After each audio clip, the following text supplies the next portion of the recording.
hati-hati, ya. Apa yang biasa dilihat oleh anak dan didengar oleh anak, ya, itu bisa menjadi self esteem dia.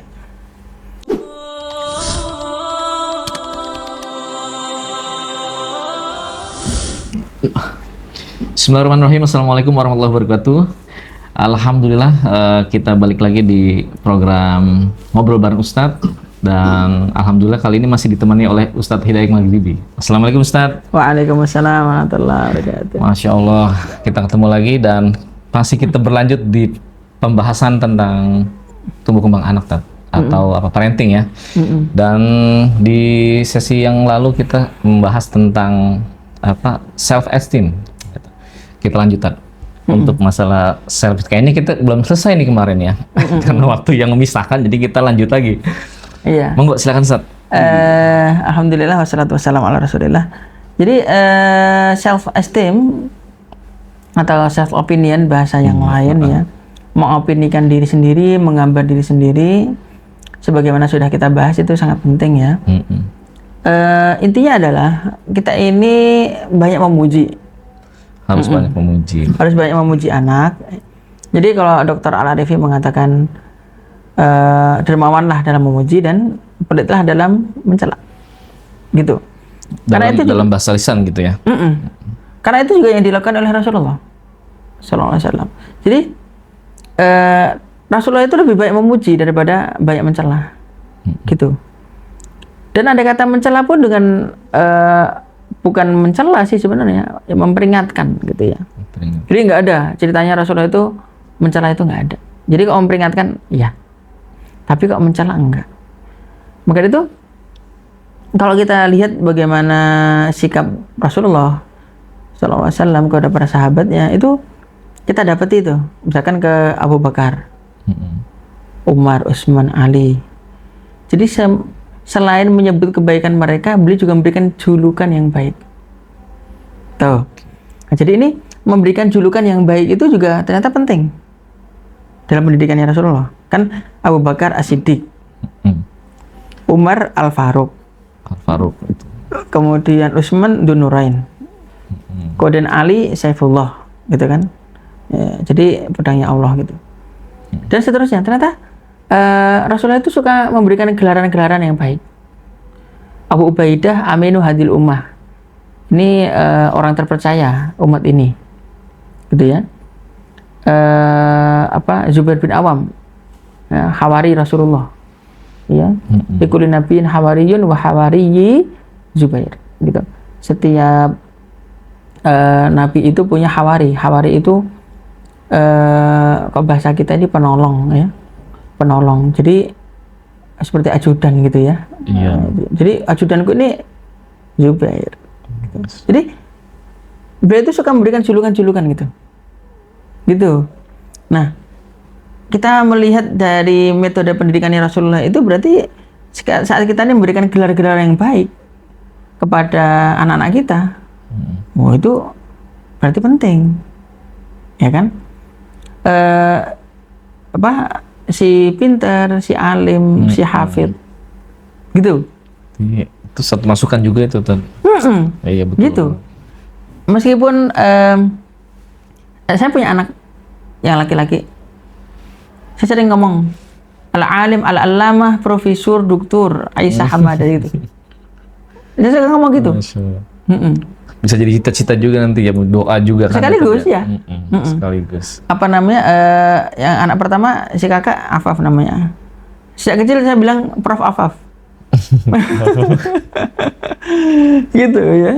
Jadi seperti itu. Tentunya kita juga berusaha juga kan. Nah, kita dalam pribadi kita ya, kalau syukur-syukur bisa sampai ke sana kan gitu. Tapi kalau enggak ya syukur-syukur nanti bisa dokter gitu ya. Amin. Jadi seperti itu.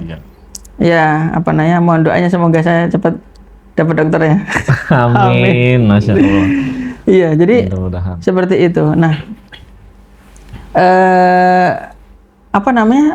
itu berikan julukan-julukan yang baik. Itu cara didiknya Rasulullah. Gitu. Ini yang pertama, berikan julukan yang baik.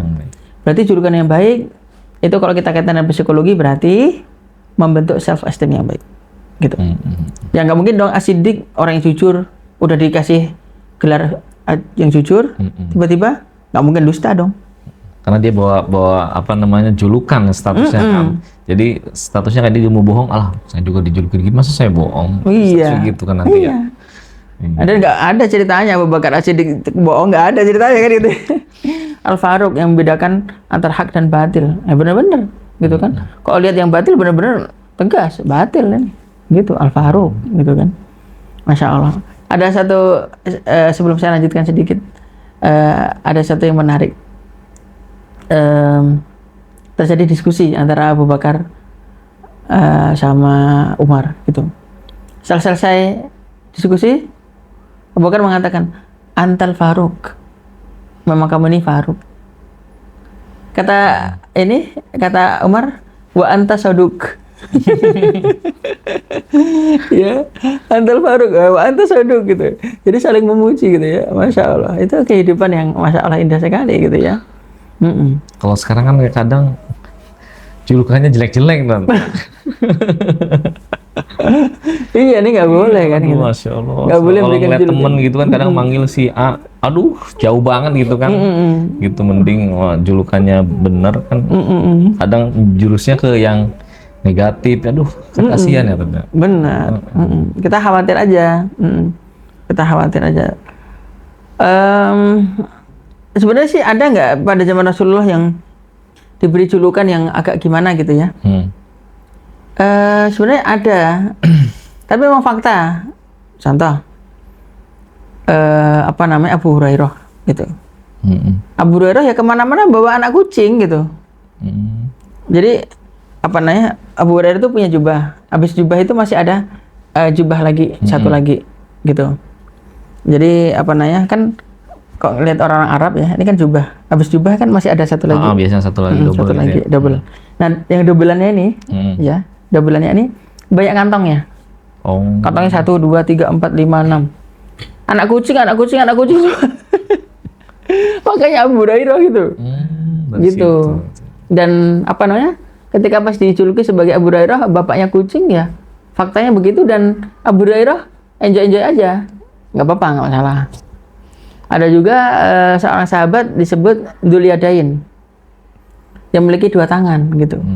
Karena tangannya itu memang agak panjang, lebih daripada manusia pada umumnya lah gitu. Gitu. Jadi disebutnya Dzul Yadain yang punya 2 tangan nih gitu. Ya memang benar-benar 2 tangan gitu kan, tapi kan 2 tangan agak panjang gitu. Dan seterusnya. Itu ada gitu ya. Oke. Terus yang kedua ya, setelah memberikan julukan yang baik dan itu adalah metode Rasulullah dalam membentuk self-esteem ya. Yang kedua adalah menyebut kebaikan-kebaikan. Menyebut sifat-sifat baik. Gitu. Jadi menyebut sifat-sifat baik. Jadi ada seorang sahabat dikatakan ada 2 sifat dalam diri kamu Allah cinta. Apa itu? Al-hilmu wal anah gitu kan. Kamu itu orang yang lembut dan kamu itu orang yang hati-hati gitu. Jadi seperti itu. Kemudian di sifat-sifat baik itu ya Rasulullah sebut lah gitu ya. Allah memberimu ini, Allah memberimu itu, Allah memberimu apa itu. Masya Allah. Dan itu dikaitkan dengan Allah lagi. Ini Masya Allah, pendidikan Rasulullah itu luar biasa.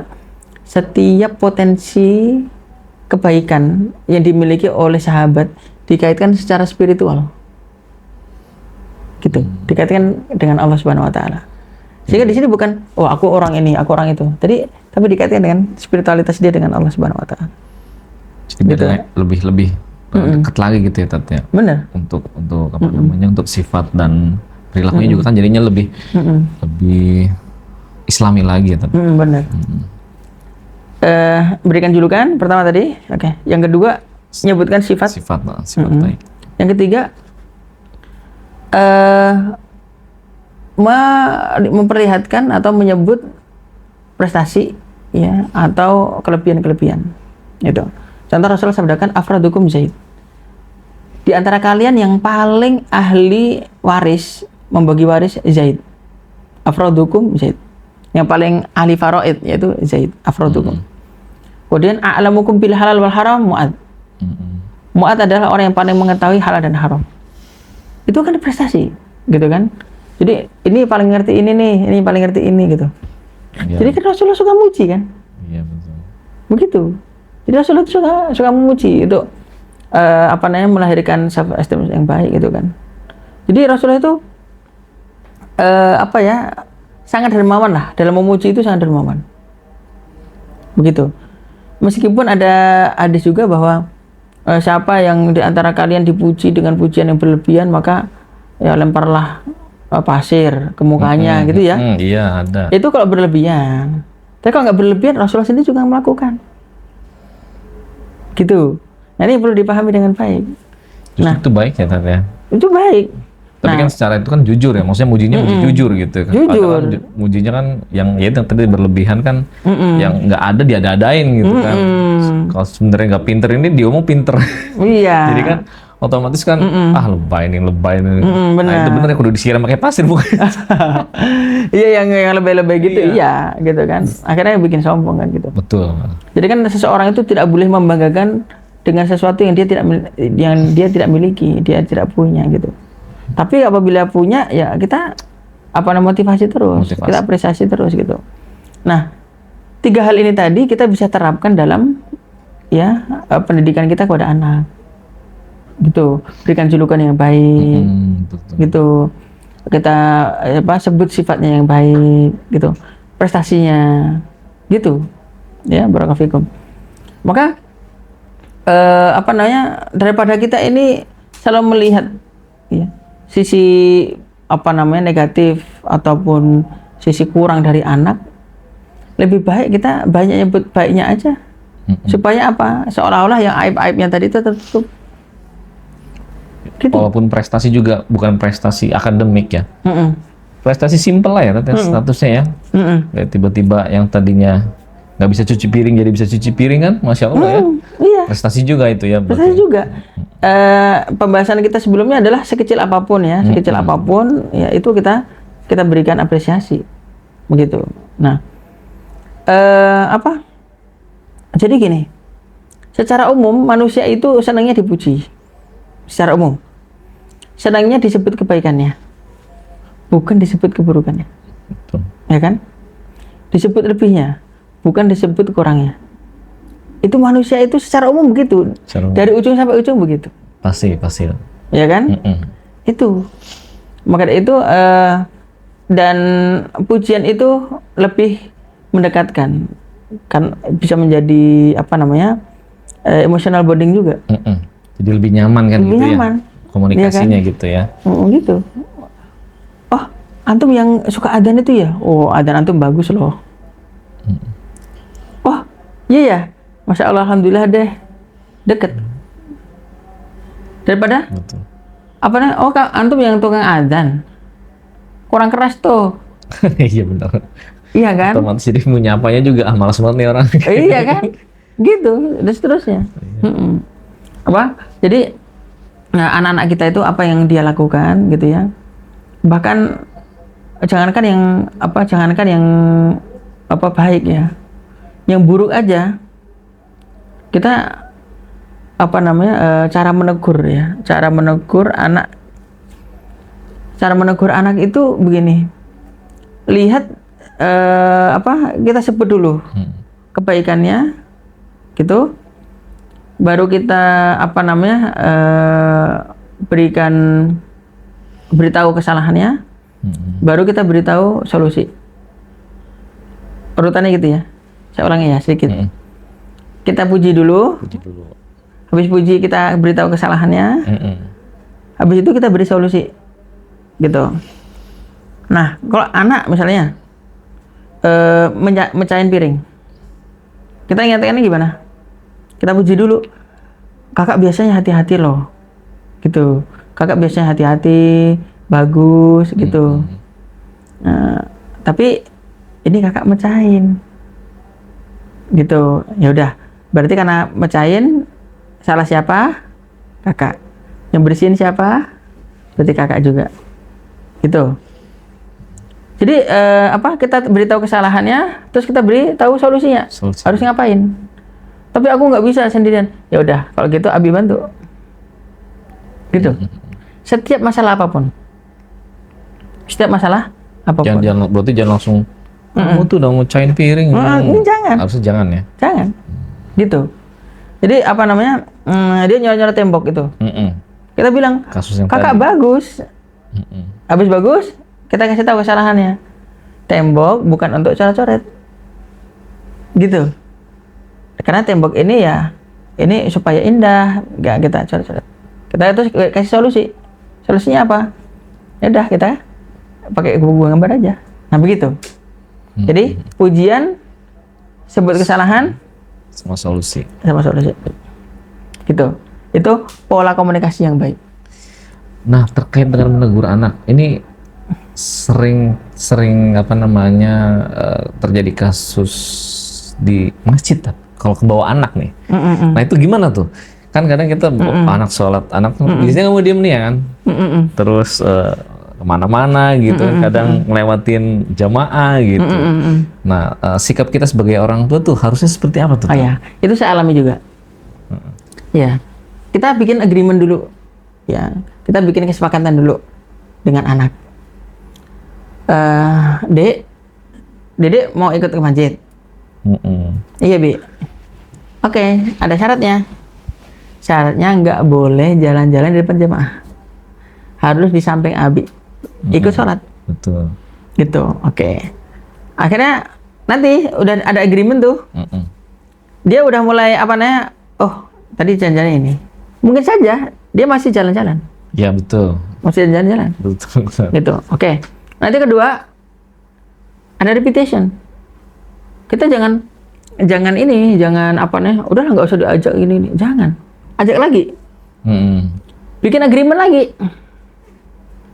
Karena gini, inti dari pendidikan itu sebenarnya dua kok. Ya. Memberikan contoh. Ya. Jadi giving example sama repetition udah. Karena emang biasanya kan pepatah kan buah jatuh tak jauh dari pohonnya, kan gitu ya. Gitu. Kok kita nih memperlihatkan pelin-pelan terus. Katanya boleh ini, ternyata nggak boleh. Katanya nggak boleh, ternyata boleh, dan seterusnya. Oh ya udahlah, kok aku pelin-pelan ya, memang orang tua aku juga begitu kok. Dan seterusnya. Kita memperlihatkan kemalasan terus. Ya aku malas ya orang tua aku juga malas kok. Pasti begitu jadinya ya. Hati-hati terhadap apa yang kita perlihatkan kepada anak. Apa yang masuk matanya anak, hati-hati. Karena anak itu fotokopi paling hebat. Fotokopi paling hebat. Paling hebat tuh ya. Nah, jadi yang masuk ke matanya, yang masuk ke telinganya, jangan sampai kita celah. Kita bilang bodoh, bego, beleguk. Ya akhirnya dia punya self esteem apa? Oh, saya adalah orang yang beleguk. Ya pantaslah kan orang tua aku juga beleguk. Suka ngomongin aku beleguk gitu kan. Sampai lah, Masya Allah tadi. Dasar anak bandel, dasar anak setan. Berarti orang tuanya setan dong. Iya kan? Itu bahaya juga itu. Bahaya, itu sangat bahaya. Maka itu perlihatkan yang baik-baik saja. Dan perdengarkan yang baik-baik saja. Supaya apa? Self esteem-nya anak juga baik. Gitu. Apalagi apabila kejiwaan kita ini, kita self esteem-nya kita baik, self opinion-nya kita baik, insya Allah itu juga nular kok kebaikannya. Karena setiap anak tuh ya, itu dia seperti yang tadi bilang tadi, kalau misalnya orang tuanya berbuat kebaikan atau ngasih, pasti ikut anaknya ya, ngasih gitu kan. Iya. Malah sini dia aja, kadang begitu kan. Bener. Iya benar. Benar banget gitu. Nah kita sudah harus biasakan juga gitu kan. Jadi kalau di keluarga kami ya, itu biasa kalau saya sering ngomong, Kak, kalau ada pemulung, kita berhenti aja dulu, nanti kita kasih gitu. Itu alhamdulillah cukup sering, dan itu tapi kan kadang kala ya, kita kan agak buru-buru ya. Jadi nggak bisa berhenti dulu atau apa dan seterusnya. Suatu ketika saya buru-buru, terus si kakak itu, Abi, tadi ada pemulung, kok kita nggak ngasih? Emang nggak mau masuk surga? Coba. Itu ngomongnya begitu. Ya Allah ya Masya Rabb. ya. Udah Kak, berpikir begitu ya. itu emang Abi gak mau masuk surga. Gara-gara gak mau, gara-gara tadi terburu-buru nggak ngasih si pemulung. Iya, iya. Itu karena kita tanamkan, gitu, masya Allah. Jadi kita perlu memperlihatkan segala sesuatu yang baik, memperdengarkan yang baik, gitu. Oke, ini kita tadi membahas tentang self esteem ya. Karena waktunya sudah mepet, jadi kayaknya kita bakal bahas di next time kan. Oke. Ya. Sahabat, itu dia tadi udah percakapan yang cukup enak gitu ya, dan penasaran juga sebenarnya, masih banyak yang harus digali juga nih. Cuman karena waktunya sudah mepet, nanti kita lanjut lagi. Terima kasih sahabat sudah bergabung bersama kami di program Ngobrol Bareng Ustadz. Insya Allah nanti kita akan ketemu lagi di next episode. Jangan lupa untuk dukung dakwah kami di Sahabat Autobah Official. Jangan lupa untuk subscribe, like, dan komen ya. Terima kasih. Assalamualaikum warahmatullahi wabarakatuh. Waalaikumsalam warahmatullahi wabarakatuh.